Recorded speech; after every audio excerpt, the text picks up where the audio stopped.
Donc, ouais, ça, c'est.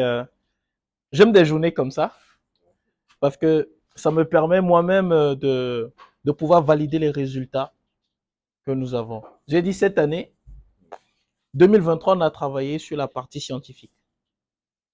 Il fallait valider les résultats. Et ça, non, ceux-là, on va revenir dessus. C'est les grands parentaux. Et valider ces résultats-là, pour moi, était très important parce qu'on veut partir sur la partie industrielle.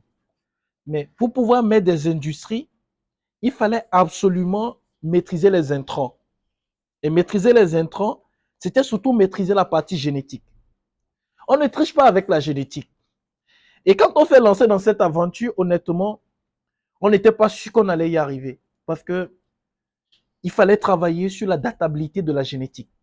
Mais pas seulement la databilité de la génétique, c'était voir si en Afrique, on aurait pu avoir les mêmes courbes de croissance sur des animaux qui étaient nés. Et quand on a ramené les GP, il y a de cela 1 an, les débuts c'était compliqué. Parce que les GP c'est plus compliqué que les parentaux. On a galéré, on a perdu quelques-uns. À un moment, il y avait le désespoir, mais j'ai dit non, c'est un challenge. Nous sommes en train de faire ce qui n'a jamais été fait. Il n'y a que deux options. Soit on gagne ou on apprend. Et pour apprendre, il faut accepter perdre. Et nous avons accepté perdre. Parce que quand vous avez des animaux qui vous reviennent, l'unité à près de 400 000, et que vous les voyez partir, ça fait beaucoup. Quand vous voyez une dizaine qui s'en va comme ça, en une semaine, ça fait mal. Mais c'est le prix à payer pour le développement. Rien ne se fait sans casser les yeux. Je crois que l'enjeu aujourd'hui pour notre jeune génération, c'est d'acquérir de la compétence. Et on a beau dire tout ce qu'on veut, je dis, le plus bel investissement que j'ai fait sur moi, c'est 23 000 euros pour 9 jours. Mais c'est 23 000 euros qui ont changé ma vision de l'élevage de lapins, qui ont changé même mon avenir. Parce que je fais aujourd'hui des choses incroyables. Ouais, je suis arrivé ce matin et je regardais le tableau et j'ai vu que mes équipes, ils ont travaillé. Mais quand ils ont travaillé, il y a un truc qui a attiré mon attention. Ils ont fait préparation des inséminations artificielles semaine 8, c'est-à-dire du 19 au 24 février. Je dis, mais non, mais qu'est-ce qui se passe? Parce que là, en temps normal, je viens de faire des inséminations. Je regarde, je vois insémination, semaine 9, du 26 au truc. Objectif 420 l'apéro, c'est les parentaux. Je leur ai demandé, mais attends, venez, venez, qu'est-ce qui se passe? Ils disent non, boss, la courbe de croissance des ILAR et des I+, que nous avons à l'intérieur est exceptionnelle. J'ai dit OK. Et nous allons voir ça en live. Regardez, ça c'est un PS40 qui est né. Je crois que la dernière fois, on vous avait montré tous les résultats. Sur son badge, venez, zoom. Vous voyez, il y a 3,40. Donc ça veut dire quoi? Cet animal est né dans la 41e semaine de 2023. D'accord? On sait qu'il y a 52 semaines. Et nous sommes dans la première semaine de 2024. Ça veut dire que cet animal a 3 mois. D'accord? Voyons voir le poids de cet animal à 3 mois.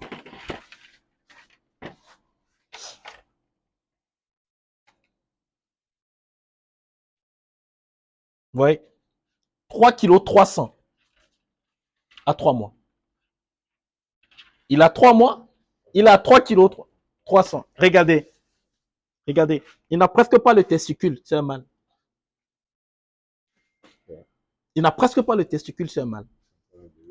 Donc, derrière, nous allons voir les. C'est la même génération. Vous voyez, tous ont le même tatouage. Pourquoi? Parce qu'on les a inséminés le même jour. Les lignées mâles, les GP mâles et les GP femelles. On les a tous inséminés le même jour. D'accord? Donc ici, ils les ont différenciés avec KA, c'est quoi? C'est les ILA. Les ILA, c'est lequel? C'est celui-là? C'est ici? OK. Nous allons voir le poids de la ILA pour valider. Vous voyez? 2,4 kg.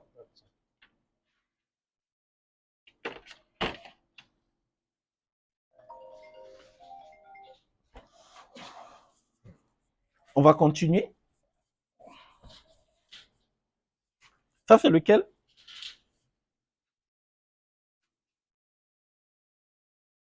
Non, je crois que l'autre, c'était... c'était I+. L'autre, c'était le I+. Oui. Voilà, ça, c'est le Hila. 3 kilos. Parce que les Hila sont plus lourds que les I+. Vous voyez? Et le petit là, lui, c'était quoi? Lequel? Ah, voilà. Ça. Mais, regardez, aidez-moi à soulever là-bas. Quelqu'un va... Voilà. Ça, en fait, c'est ce qu'on appelle un chariot de transport. Les animaux, pour les transporter, c'est dans des chariots. Ouais, c'est bon. Merci. Donc, ouais, ça, c'est nos jeunes GP. Ça, c'est ce qu'on appelle un GD64. La dernière vague. Ouais, environ 6 kilos. On ne les engraisse pas. Non, on ne les engraisse pas. Le but dans la génétique, ce n'est pas d'avoir les animaux les plus gros. C'est d'avoir les animaux les plus performants. Vous voyez? Ça, c'est le grand-père du PS40. Et ça, c'est le grand-père du PS119. Ils ont le même âge. Le même kilo. C'est-à-dire, vous comprenez à travers ça que on ne peut pas tricher. Et si on veut vraiment développer, on doit absolument apprendre à bien faire les choses. Et c'est les résultats qui parlent d'eux-mêmes. C'est par nous. Et le challenge aujourd'hui, malgré les pertes, malgré tout ce qu'on a pu enregistrer, on est satisfait. On est satisfait d'avoir des animaux nés en Afrique. Ça veut dire qu'on commence en fait à maîtriser la technologie. Et c'est pour ça que notre ambition, c'est... Ça n'a pas été tout de suite un but commercial. Parce que les gens disent, mais monsieur Aziz, on vous attend pour la commercialisation des parentaux et tout. Mais la charité bien ordonnée commence par soi-même. J'ai fait un challenge, j'ai fait un pari. Au lieu de ramener 400 parentaux pour moi, j'ai décidé d'investir avec le même argent sur 100 GP. Mais sauf que sur l'investissement sur les 100 GP, cela peut me produire 2000 parentaux. Il faut faire un choix. Et j'ai fait le choix de risquer. Et c'est maintenant que le risque commence à prendre. Il y a des jours ici où j'étais désespéré. Où j'ai vu mon investissement partir en fumée. Et réussir ce genre de pari, c'est quoi? C'est d'abord aller chercher la formation, la compétence. Nous, ici, on ne fait pas de saillie naturelle. On est uniquement en insémination. Vous voyez, ils ont programmé. Eux-mêmes, ils se sont donné leur objectif. Eux-mêmes, ils ont leur fiche de suivi et tout. Vous devez vous reposer pas seulement sur vous en tant que personne compétente, mais sur une équipe formée et dynamique derrière. Ouais, moi, je n'étais pas là, c'est eux qui l'ont fait. Deuxième élément de réussite, c'est la qualité de l'aliment. Vous ne pouvez jamais avoir un aliment mix. Il faut un aliment spécifique, maternité, péri-sevrage et engraissement. Et nous avons travaillé dessus, à rendre disponible une gamme d'aliments performante en Afrique. Après, il fallait travailler sur l'environnement, c'est-à-dire la cage, le matériel. Partie à l'industriel. On l'a fait, on a créé la première cage industrielle lapin. Tout ça sont les acquis de 2023. Et derrière, on ne peut pas évoluer si on ne maîtrise pas la génétique. Parlons de génétique, monsieur Aziz, ce lapin-là. Oui. C'est quelle race? Celui-là, ça c'est GP Optima. C'est une femelle GP Optima. Ouais, c'est une jeune femelle GP Optima. Pour ne pas dire la source. Ouais. Ici, en fait, notre particularité, c'est que nous, on travaille uniquement avec des GP. Okay. C'est en cela que nous sommes le premier centre de multiplication génétique certifié par IFARM. Et même quand vous allez sur le site internet de IFARM, vous allez voir que quand vous regardez sur toute la page les experts cunicoles qui interviennent dans le monde, la partie Afrique, vous allez voir le petit nègre. Mais pas de service. Mais oui! C'est-à-dire, on doit apprendre à croire en nous. C'est ça. On a fait un pari et aujourd'hui, c'est en train de porter des fruits. Donc, je vois, il y a une effervescence partout, mais on ne peut pas réussir si on n'arrive pas à aller à l'industrialisation. Moi, je mets au défi ceux qui ont les sous, investissez. Venez, cherchez, ça ne demande pas beaucoup. Hein. Si quelqu'un veut oser, 1 hectare, 400 millions, on met toute la chaîne en place. En 2 ans, il aura son argent. C'est un défi. Celui qui veut, il essaye. Nos coordonnées sont là. Essayez juste. Et vous allez voir comment vous pouvez créer de la richesse, créer de l'emploi et participer à la sécurité alimentaire dans chaque pays. Parce qu'on a travaillé pendant des années pour pouvoir maîtriser. C'est un cursus de formation qui a duré pratiquement 3 ans. C'est depuis 2020 que je suis entré dans cette aventure. C'est depuis 2020. Et c'est maintenant que j'ai des résultats et je suis content et que même le personnel peut s'amuser à faire des projections comme ça. C'est parce qu'ils savent le chemin parcouru. Donc l'Afrique a un potentiel, à nous d'y croire et de travailler pour rendre ça possible. Oui, vraiment, je pense que tout est dit. L'Afrique a réellement un potentiel et Evidun Farming, je crois que c'est le début d'une grande aventure pour l'Afrique. Dans l'épicentre est bien ici au Bénin avec M. Aziz. Et nous qui venons du Congo, on s'est dit pourquoi pas venir à la source, voir ce qui se passe, pouvoir toujours avec l'accord de M. Aziz, reproduire cela au Congo. Donc j'invite tous mes frères africains à croire en l'Afrique et à son potentiel.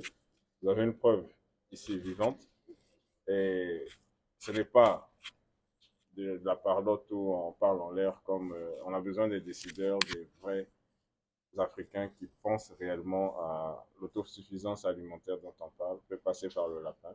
L'auto-emploi peut passer par le lapin et comme j'ai toujours dit, la jeunesse a besoin d'emploi et le lapin est capable de donner de l'emploi à toute une jeunesse africaine. Je crois qu'on remercie M. Aziz. On n'est pas venu pour rien et je crois que les financiers, je crois que les portefeuilles commencent à sonner et on apportera un retour positif par rapport à ça. Je crois que l'Afrique est bien partie, contrairement à ce que les gens disent. Nous, on a notre avenir en main. Et je crois que... Je l'ai dit tout à l'heure, moi, ma retraite est assurée.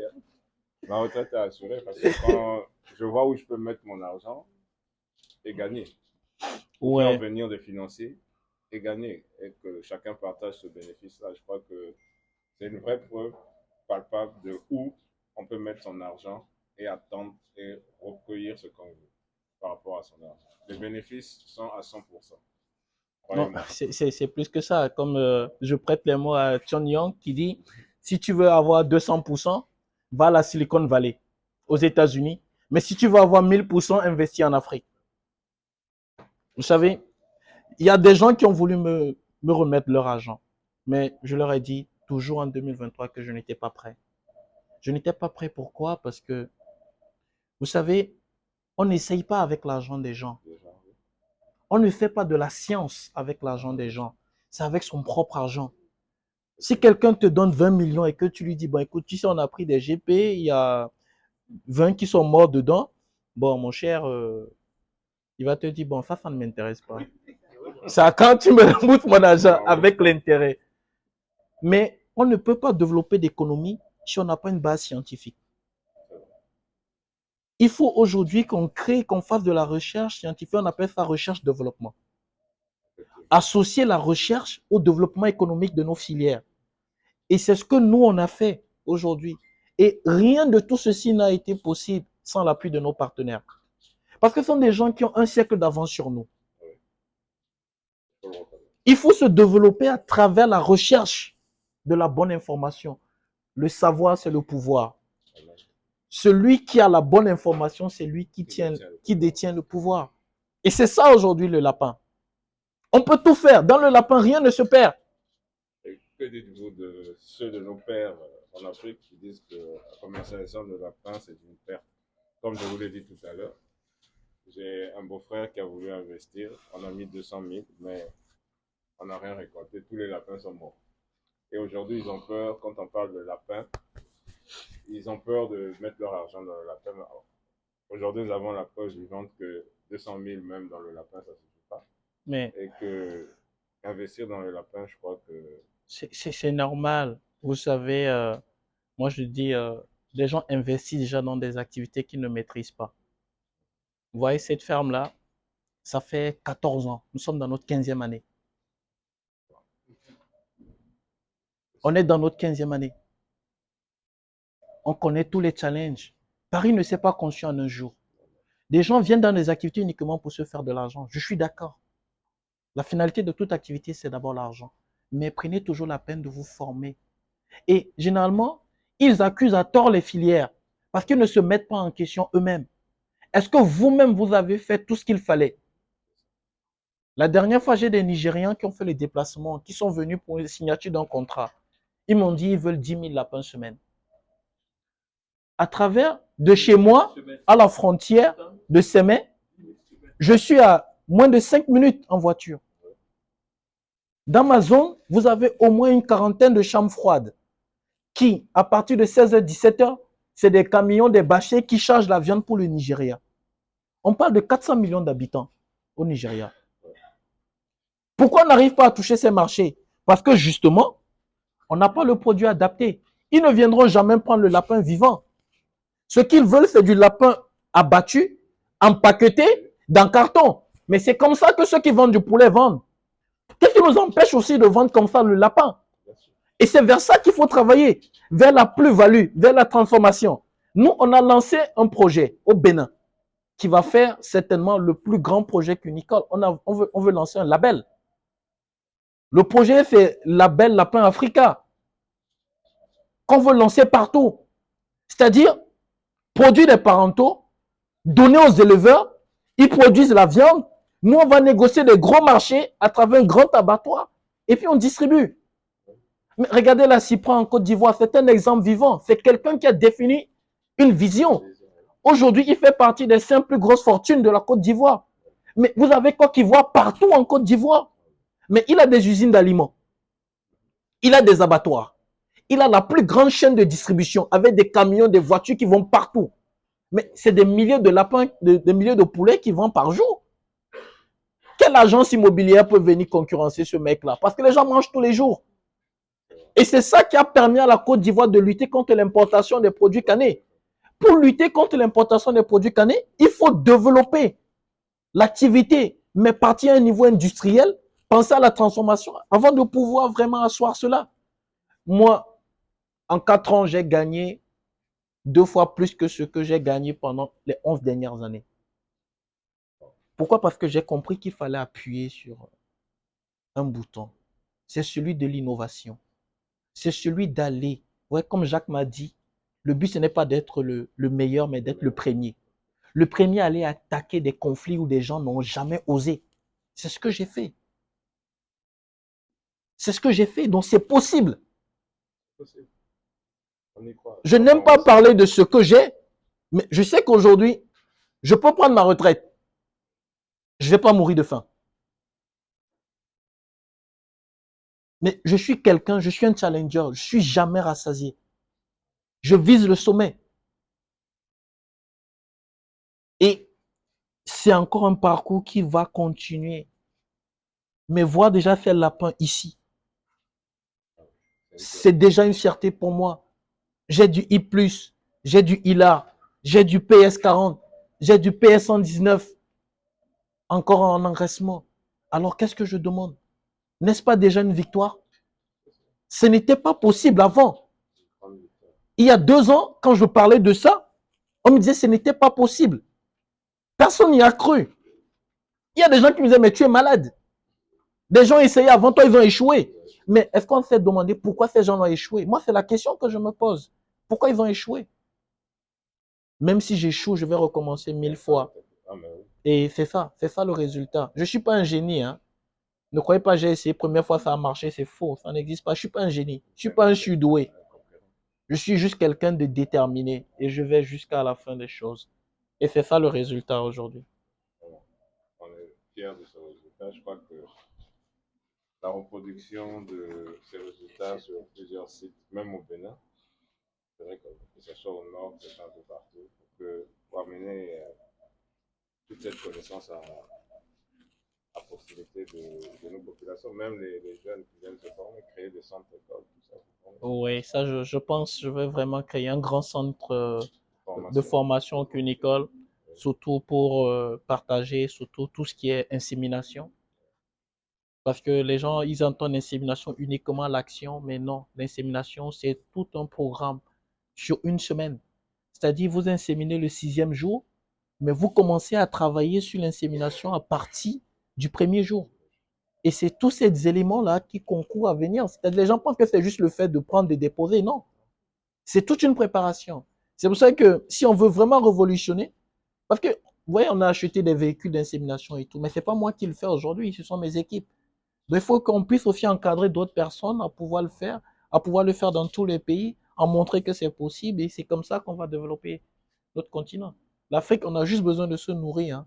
Et quand on sera assez rassasié, on va mieux réfléchir et on va commencer à vendre maintenant l'excédent. C'est comme ça que nos mamans faisaient avant, non? Ils cultivent pour manger une partie et vendre le reste pour payer poisson, nous envoyer à l'école. C'est ce qu'on doit repartir. On doit retourner dans nos entrailles. Donc, c'était un plaisir d'accueillir le Congo parmi nous.